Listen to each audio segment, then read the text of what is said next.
Today's lesson begins with a real slam dunk classic among mathematical brain teasers. If you've never seen it before, I strongly encourage you to try solving it before I reveal the solution. Have a look at this arrangement of 9 dots. Your task is simple. Connect the 9 dots with 4 straight lines, but without lifting your pencil from the paper. To illustrate what we have in mind, here's an attempted solution. Sadly, that solution requires 5 lines. That's one too many. So how can we do it in just 4? As I said, you should try this puzzle yourself if you've never seen it before. Pause the video here and give it a shot before continuing. Were you able to find the solution? Let me show you how it's done. It's obvious once you see it, but seeing it is no small task.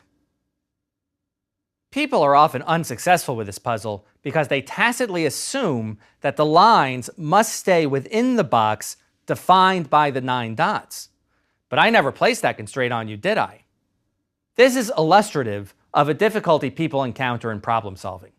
Failing to see a creative solution because they impose unreasonable restrictions on their thinking. Sometimes, as here, the restriction can seem so obvious and natural that you may not even realize it's an artificial restriction at all. Recognizing these unnecessary constraints on what's allowable is a first step toward becoming a skillful problem solver.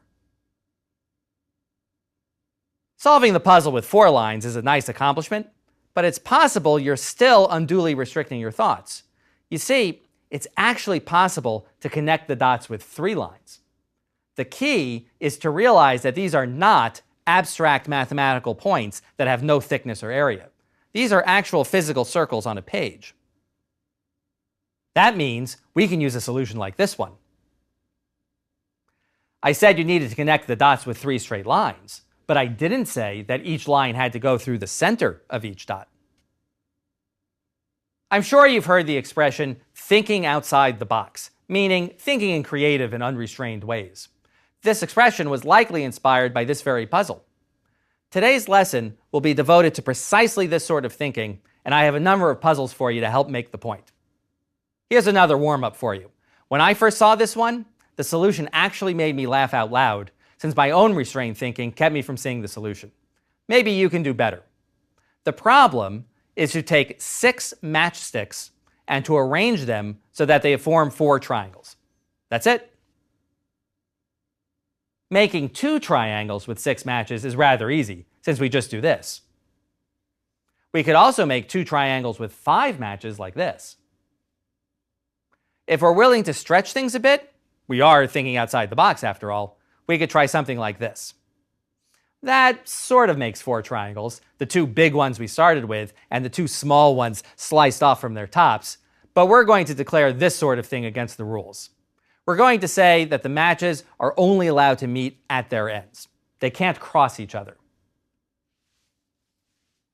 Now have a go at it. Take 6 matchsticks and arrange them so that they form 4 triangles. Pause the video and I'll present the solution when you're back. Okay, here's how it's done. The key is that I never said that all 4 triangles have to lie in the same plane. That means we can simply arrange them in the form of a pyramid, like this. The base of the pyramid makes 1 triangle, and the sides make 3 more. I just love that.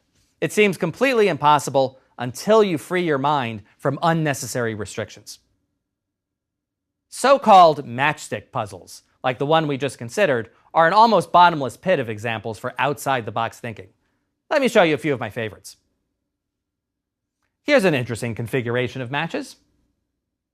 If we think in terms of Roman numerals, this configuration displays the false equation 1 minus 3 equals 2. Can you move 1 matchstick so that the resulting equation is true? Take a moment and give it a shot.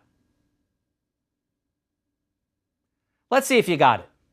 To make 1 minus 3 equals 2 into a correct equation, we take 1 match from the equal sign and use it to make the original minus sign into an equal sign. This produces the correct equation 1 equals 3 minus 2. Along those lines, here's another absurd-looking equation. This one says that 8 minus 3 equals 3. Once again, your challenge is to move just one matchstick to make it a true equation. Actually, there are at least 3 possible solutions to this one. Put me on pause to see if you can get 1 or 2 of them. Okay, let's look at 3 solutions to this puzzle. One solution is to remove the crossbar from the 8, use it to turn the minus sign into a plus sign, and thereby transform the equation into 0 plus 3 equals 3. Alternatively, we can turn the first 3 into a 5 by shifting over one match. This produces the correct equation, 8 minus 5 equals 3. Come to think of it, we could instead have used the same trick on the second 3, thereby producing the equation 8 minus 3 equals 5, which works just as well. Here's another matchstick challenge. Have a look at these 3 triangles. Can you move 3 matches so that 5 triangles remain? Take a moment to figure it out. So, how do we move 3 matches to leave behind 5 triangles? We do it like this. We now have 4 small triangles and 1 big one. Remember, we're thinking outside the box here. For our last matchstick puzzles, here are 5 matches arranged to look roughly like a giraffe. Your challenge is to move just one matchstick in such a way that the resulting arrangement of the matches still forms the same giraffe. The new arrangement might be rotated or flipped relative to the original version, but it must be the same giraffe nevertheless. See if you can do it. Did you figure it out? We can move one match like this. The giraffe has now been rotated by 90 degrees relative to the original drawing, but it's nonetheless the same giraffe. So, now that you're getting the hang of thinking outside the box, let's try a different sort of puzzle. Have a look at this array of numbers. Your task is to figure out what number belongs where the question mark is. As always, pause the video to think it over. What did you come up with? Well, starting from the left, you might have noticed that 99 minus 72 is 27. And then you might have noticed that 45 minus 27 is 18. And if you got that far, then you probably got pretty excited. It looks like each number is the difference of the 2 numbers connected to it to the left. The pattern seems to continue. 39 minus 18 is 21. And that would imply that the question mark should be replaced with 15 because 36 minus 21 is 15. And if we do that, then the next number is 28 minus 15, which is 13. That's more success. But now we get the bad news. The pattern is broken at the far right of the diagram. Sadly, 21 minus 13 equals 8 and not 7, like in the array. If you got this far, then you probably thought that the 7 at the end was a typographical error. Surely I meant to put an 8, you might have thought. Well, no, it's not a typo. The diagram is correct. We've just found the wrong pattern. There's a different pattern that's consistent with every number in the array. Pause the video again if you want to try to find it. It seems incredible that there could be a second pattern that accounts for every number and not just for every number but 1. But there is. The key is to sum the 4 digits appearing in the 2 numbers connected to and to the left of each number. So, starting with the far left, we get 9 plus 9 plus 7 plus 2 is 27. And the pattern keeps working. 4 plus 5 plus 2 plus 7 is 18. 3 plus 9 plus 1 plus 8 is 21.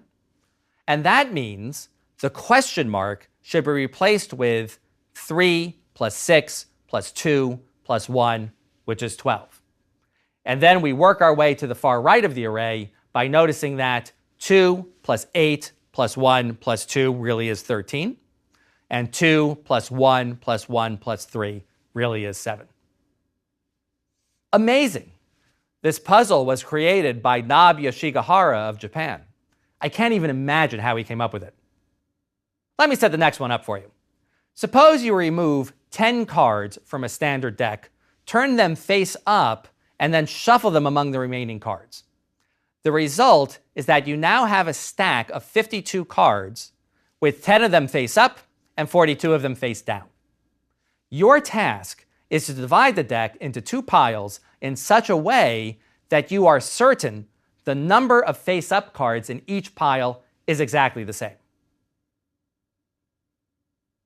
That doesn't sound too difficult, right? After all, you could just start dealing the cards onto the table until you have 5 face-up cards in your pile. But there's a catch. You have to do all of this in a pitch-black room, so you cannot see the cards as you're dealing them out onto the table. And no, you can't tell by feel whether a card is face up or face down. Now suddenly it sounds impossible, but I promise you it can be done. Take a few moments to see if you can figure this puzzle out. All right, so we have 10 face-up cards randomly distributed among a deck of 52. But we're in a pitch-black room, meaning we can't simply look at the cards to see which are face-up and which are face down.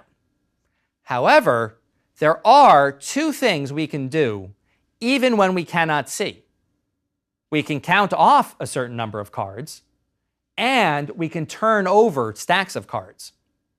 We can use that to our advantage by counting off 10 cards and then flipping those 10 cards over. Any 10 cards will do, although it's certainly easiest just to count them off from the top of the deck. Anytime you do this, deal out 10 cards and flip them over, the number of face-up cards will be the same in both piles. Let's see an example. Suppose that 3 of the cards in your stack of 10 are face-up. That means that the other 7 face-up cards are in the other pile. Now, when you take your pile of 10 and turn it over, everything that was face-up is now face down, and everything that was face down is now face up. That means that after we turn over our pile, we have 7 face-up cards and 3 face-down cards. In other words, there are 7 face-up cards in each pile. Of course, there was nothing special about starting with 3 cards in our pile of 10. We could have said there were X face-up cards among those 10.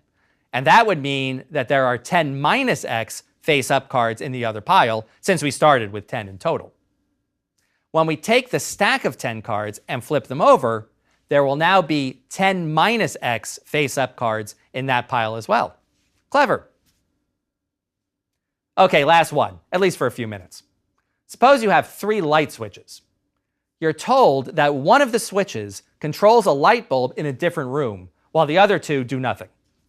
You can adjust the switches in any way you want, after which you're allowed to enter the other room a single time to see what effect you've had. How can you determine which switch controls the light? Of course, you could just randomly flip one of the switches and then enter the other room. You might get lucky and find that you guessed correctly. But if the light is not on, then you'll only know that it was one of the other 2 switches that controls the light. So you'll have to do better. Put me on pause and think about it. So what should we do about the light switches? Sometimes people treat this as a purely abstract problem, and viewed that way, it really does seem impossible. But the assumption here is that we're talking about a real light bulb and real switches. The solution is to flip up the first switch and then to leave it up for a few minutes. Then we flip it down and flip up the middle switch. Now we immediately enter the room. If the bulb is on, then the middle switch controls the bulb. If the light is off, then we carefully touch the bulb. If it's hot, then it was the first switch. And if the bulb is off and cold, then it's the last switch that controls the light. As always, it's easy once you see it. All of these puzzles require outside-the-box thinking. They have a tendency to seem impossible until you have just the right idea, and then they suddenly seem obvious. Outside-the-box thinking arises in all sorts of contexts. There's a famous story about a large truck that tried to drive through a tunnel that was not tall enough for it. The truck wound up so tightly wedged into the mouth of the tunnel that the driver feared they would need some very large construction equipment to extricate it. The way the story is usually told, it took a child to think of letting the air out of the tires to lower the truck. Nor are humans the only ones capable of being creative problem solvers. I recall reading about an experiment in which a scientist was testing chimpanzee intelligence. A banana was tied by a string to the ceiling, too high up for the chimpanzee to reach. There were materials in the room that could be stacked up into a tower. The chimp could then climb this tower to reach the banana. But would the chimp think to do it? The scientist stood in the corner of the room as the chimp looked at the various materials. Then the chimp became agitated. He approached the scientist and started pulling on his coat and pointing at the materials. The scientist followed to where the chimp was gesturing. When he was standing beneath the banana, the chimp climbed up to his shoulders and grabbed his prize. But my favorite example of outside-the-box thinking involves a classic physics problem. According to legend, it was used by a professor on an exam. The students were asked to solve the following problem. How can you find the height of a building by using a barometer? Now, recall that a barometer measures air pressure. By this we mean the pressure applied on us by the weight of the air above us. As you move to higher and higher altitudes, there's less air above you, and therefore you feel less air pressure.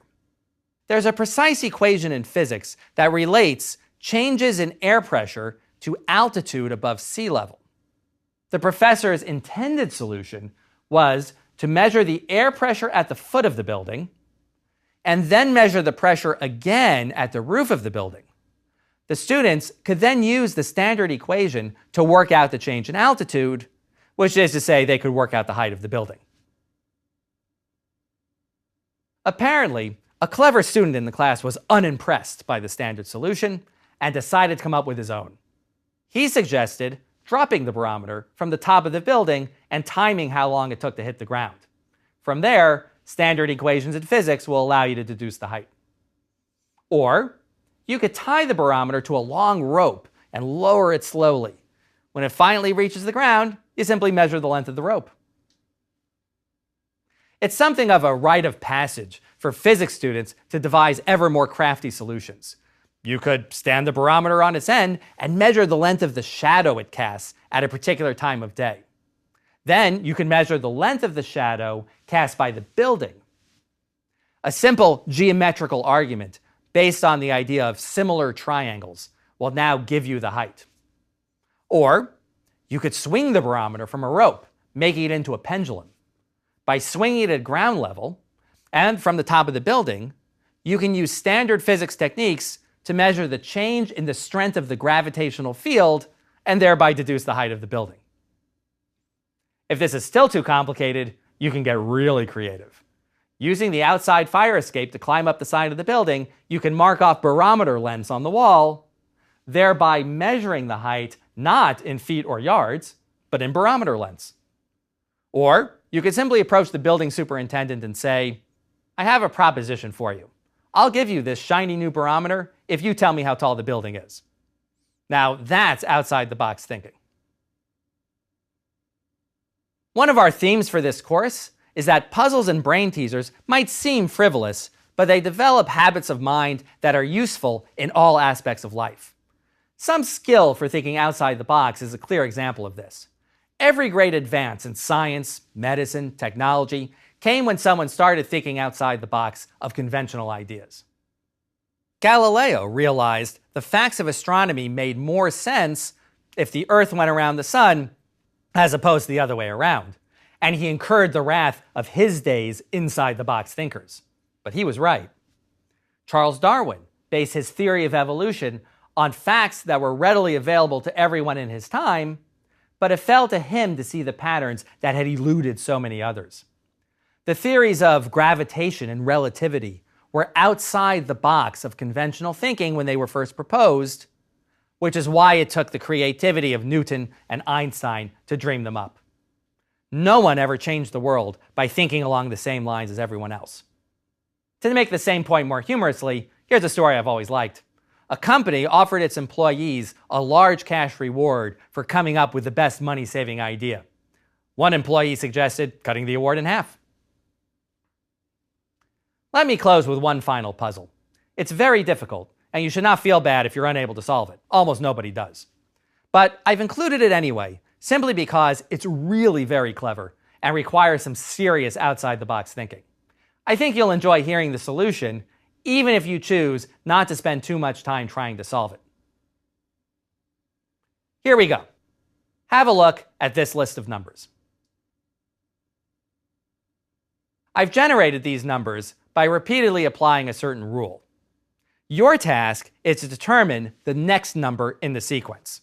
Now, I invite you to have a go at this right now, but if you're like most people, including me, the first time I was shown this puzzle, you might quickly abandon the problem as hopeless. Take a minute, though, and give it a shot. When you come back after the pause, I'll give you a big hint that many people find helpful. How'd it go? Let's have another look at our strange sequence of numbers. I promise you a hint, so here it is. I want you to read each number simply as a sequence of digits. In other words, if I wrote 1, 2, 3, you would say 1, 2, 3, and not 123. As you read off each sequence of digits, stare hard at the number immediately above it. Got it? I'd recommend pausing here to give the puzzle a fresh look. Now for the solution. An inside-the-box approach to a problem like this would be to look for some arithmetical pattern at work here. For example, if I'd given you the numbers 1, 2, 4, 8, 16, and asked you for the next number, you'd quickly come up with 32 because I'm just doubling the numbers each time. Perhaps you spent some time looking for something like that here. But there's a very outside-the-box way to think about these numbers. The trick is to realize that each number is an exact literal description of the number immediately above it. We start with 1. That can be described as 1, 1. Hence, the next number is 1, 1. We can describe 1, 1 as 2 ones, making the next number 2, 1. In turn, 2, 1 consists of 1, 2 and 1, 1, making the next number 1, 2, 1, 1.